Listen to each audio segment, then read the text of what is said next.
tous, on se retrouve aujourd'hui pour vous parler de mes lectures du mois de janvier.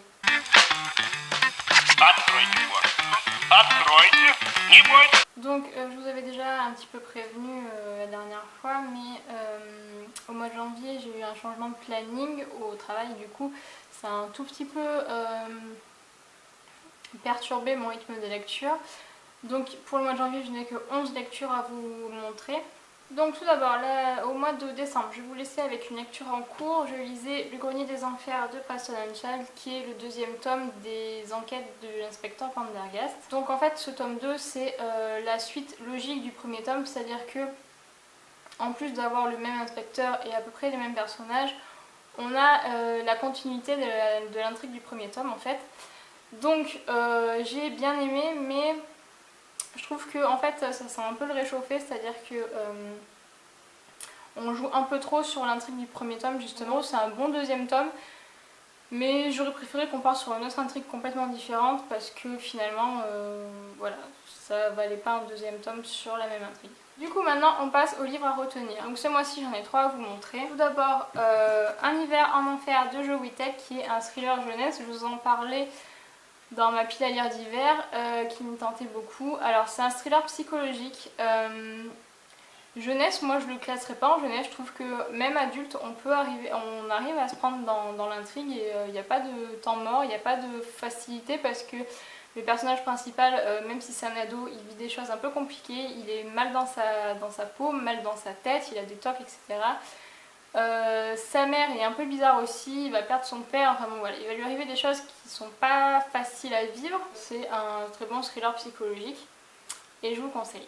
Ensuite, j'ai lu Derniers adieux de Lisa Gardner, qui est en fait le tome 6 des aventures de Quincy et Rennie. Donc là, dans ce tome 6, on va retrouver la fille de Quincy qui s'appelle Kimberly, qui est enceinte, qui va se retrouver sur une enquête un petit peu compliquée, un petit peu bizarre. Voilà, j'ai bien aimé. Alors, le fait que ce soit un tome 6, ça pose pas vraiment de problème. Vous savez que moi, j'aime pas trop ça, prendre des séries en cours.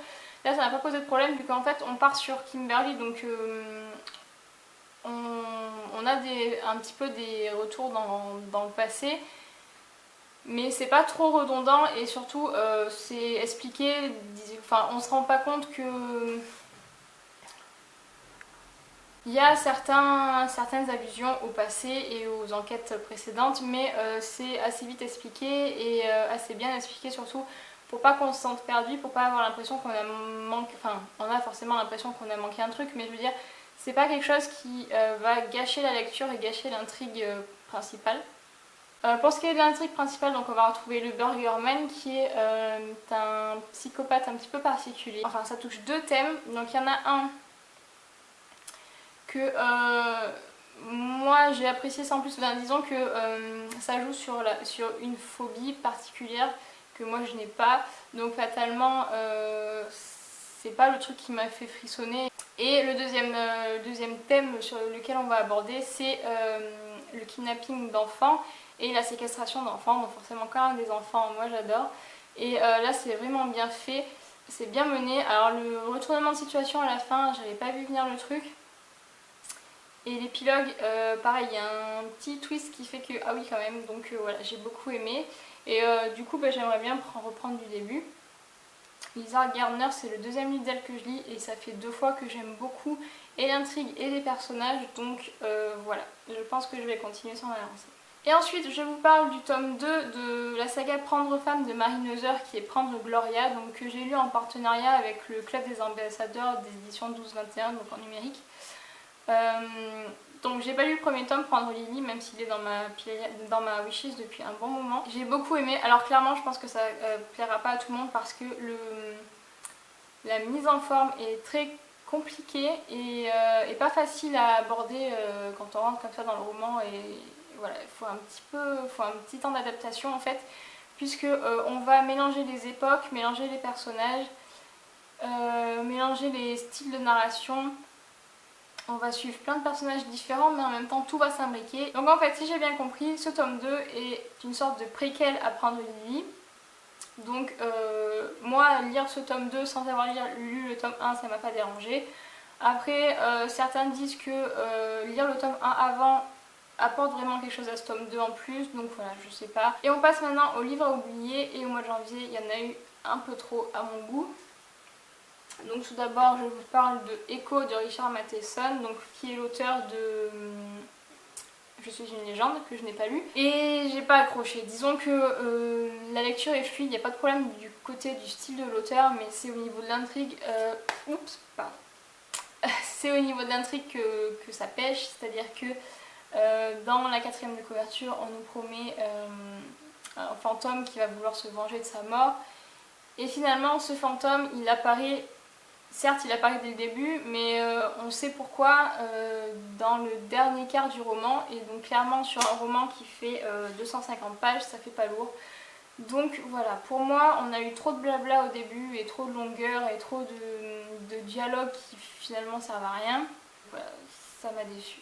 Ensuite, je vais me faire jeter des pierres, mais bon, allez-y, parce que j'assume complètement. J'ai lu La Cité des Ténèbres, le tome 1, La Coupe Mortelle de Cassandra Clare, et je n'ai pas aimé.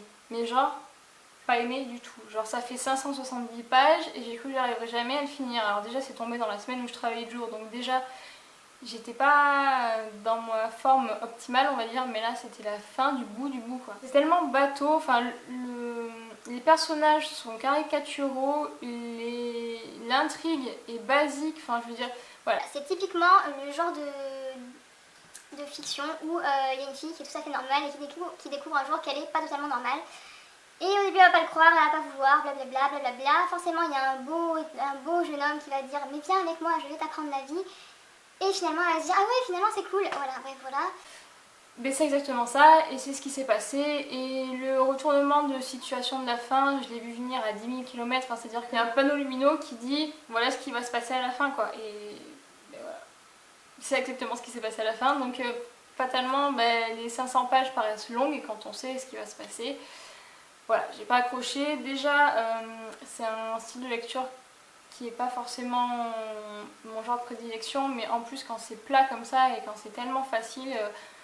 ça marche encore moins quoi, donc voilà. Ensuite, je vous parle de La Petite Fille au bout du chemin de Lord Conning, qui est un thriller policier, je ne sais pas trop. Pareil, la 4e de couverture m'a attiré beaucoup, finalement j'ai été déçue. Voilà, encore une fois, c'est toute l'histoire de ma vie. Donc on découvre une jeune fille qui habite dans une maison isolée au bout d'un chemin. Donc dès les premières pages, on se rend vite compte qu'il y a un problème vis-à-vis de son père en fait. Sauf qu'on ne sait pas trop. En fait c'est le mystère, c'est où est son père, qu'est-ce qui s'est passé. Et le problème c'est que ce mystère est résolu au milieu du roman. Et donc voilà. Tout petit peu de retour dans le suspense à la fin parce qu'il y a une espèce de huis clos entre Rin, la personnage principale, et un voisin qui est un petit peu pervers sur les bords, avec une scène bien dégueulasse qui à mon avis n'était pas obligée. Alors pour que moi je dise qu'une scène dégueulasse n'était pas obligée, je pense que voilà, vous savez que c'était vraiment pas obligé quoi. Bref, voilà, c'est-à-dire qu'entre le milieu et les dernières pages du roman, il y a un plat intersidéral, et donc et ensuite je vous parle de Charlie 9 de Jean Telet. Donc je l'ai mis dans les livres oubliés, c'est pas une déception, c'est même plutôt une bonne lecture, mais pour moi il est clairement en dessous du Montespan. Et pourquoi je le compare au Montespan? Parce que pour moi c'est un peu le même genre de roman, c'est-à-dire que ça va être un roman historique sur un personnage, puisque là on va parler du roi Charles IX, donc on va se concentrer sur le massacre de la Saint-Barthélemy. Il va être plus ou moins forcé à donner l'ordre d'abattre tous les protestants. Et finalement il va plutôt mal le vivre, et donc voilà, il va tomber un petit peu dans la folie. Et pour moi c'est justement un petit peu brouillon, c'est-à-dire qu'on voit bien la descente aux enfers de Charlie. J'ai trouvé aussi que le Montespan était plus drôle et plus cynique que Charlie 9. Donc Charlie 9 va plus être sur le rôle de la victime de Charlie en fait, c'est-à-dire qu'on va s'apitoyer sur son sort. Pour moi, le Montespan était mieux travaillé, était mieux écrit et était mieux tout simplement, donc voilà. Et ensuite on passe aux autres lectures que j'ai bien aimées. Donc j'attaque tout de suite avec le tome 1 de Fais un vœu de Alexandra Bullen, donc qui est une robe magique pour tout changer.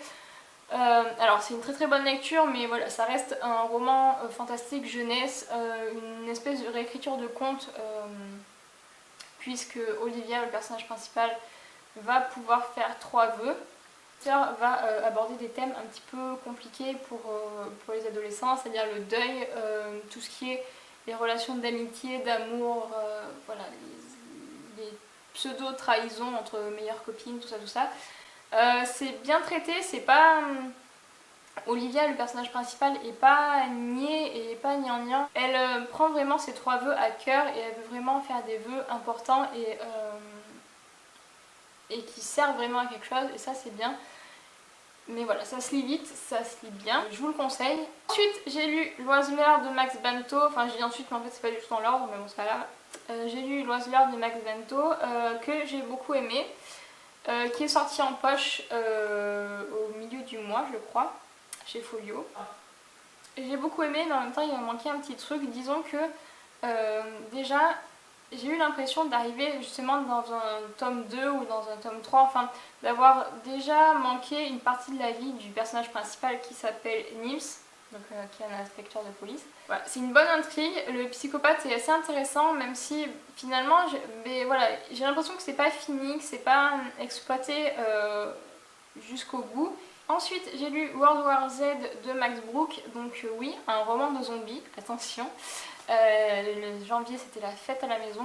Donc j'ai lu ce livre à l'occasion d'une lecture commune avec, sur le forum des Félix DLC. Clairement, je savais pas trop où j'allais. Moi, les zombies, ça m'intéresse pas, ça me fait rien, ça me fait pas peur, ça me fait limite rire en fait, donc bon, c'est pas le but, clairement. Mais je m'étais penchée sur ce roman puisque en fait dans la 4e de couverture il est clairement dit que c'est pas un roman de zombies pur, mais plus une sorte de documentaire en fait sur la guerre des zombies. Et c'est vraiment ça, c'est-à-dire qu'on va suivre un journaliste qui va aller interviewer plusieurs personnages qui ont participé de façon plus ou moins importante à la guerre des zombies. Et voilà, on va voir cette guerre sous le regard de plusieurs personnes. Et voilà, j'ai beaucoup aimé puisque en fait, il y a quelques scènes gore, mais pas tant que ça. C'est pas le roman où voilà, il y a plein de sang qui gifle avec des zombies qui partout. Enfin, c'est pas ça. C'est plus, on voit plutôt ce qui se passe au niveau social, au niveau politique aussi. On s'attarde beaucoup sur toutes les décisions politiques qui ont été prises pendant la guerre des zombies. Pourquoi les gouvernements ont fait ces choix, qu'est-ce qu'ils ont impliqué par la suite. Alors clairement, si vous êtes fan de zombies avec du sang qui gicle, tout ça, c'est pas pour vous, vous allez vous ennuyer clairement. Et on finit ensuite avec dans le livre des rêves de Michael Bierkegaard que j'ai lu pour une lecture commune sur Livre à 10. On serait plus dans une ambiance un peu de Sherlock Holmes avec voilà, une écriture qui est très descriptive mais en même temps qui est très intéressante, avec un personnage principal, enfin un des personnages principaux, donc Mortimer, qui est tellement atypique qu'il est génial. Et voilà, j'ai beaucoup aimé. J'ai beaucoup aussi aimé la mythologie sur la bibliothèque. C'est assez intéressant, c'est une petite touche de fantastique mais qui fait pas trop et qui fait pas, enfin qui reste cohérente avec le reste de l'intrigue, et j'ai bien aimé. J'aurais préféré peut-être qu'on s'attarde un peu moins sur certains points au départ, puisque le départ est un petit peu long à démarrer, et que on s'attarde un peu plus sur le dénouement. Voilà, c'est juste un petit point de détail. Moi j'ai beaucoup aimé, je vous conseille si vous voulez les lire, si vous intéresse. Et puis voilà. Voilà pour mes lectures du mois de janvier. J'espère que ça vous a plu. Si vous avez lu un de ces livres et que vous avez pensé la même chose que moi ou totalement le contraire, etc., dites-le moi en commentaire, n'hésitez pas. Comme d'habitude, je vous mets tous les liens de mes chroniques sur le blog en barre d'infos. Et puis je vous dis à très vite. Свежего воздуха. Прошу вас расстегнуть воротничок и ослабить пояс.